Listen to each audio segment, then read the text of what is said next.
Okay, so this is just a little summary video on my resource and on my assessment. So this is my resource. It's a simple enough one.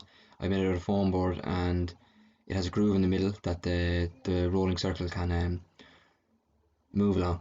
So the idea behind this was that when I'm starting off introducing the topic, it's very hard for students to actually visualize the circle rolling and where a point is going to end up and how that the path following that point will create a locus. A locus being the line you see on that board there now.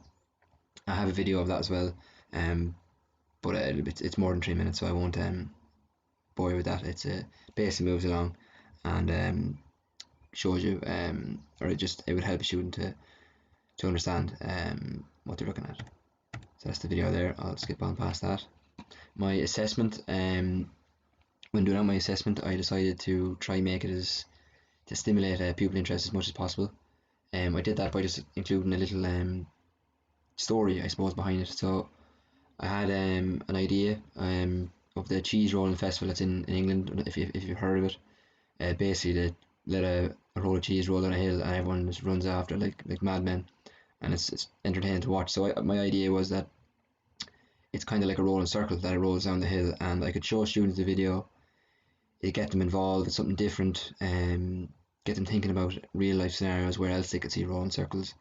So I'd show them the video and stuff like that, and then I based my question then off the cheese rolling event.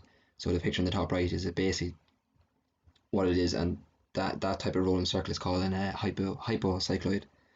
So it worked out well. My question then, I included a few things. The start of it, I didn't want to give them too much information, so I actually just gave them two arcs of the curve, and they had to find the center of it. Then obviously they had to plot the locus for point P, and then after that they're going to do a tangent to the locus, and they'll have to recall on their previous knowledge of tangents when they would have seen tangents in parabolas and other conics circles. So they'd be using properties like the normals and all that sort of stuff. So there's a bit of everything in the question, and I think it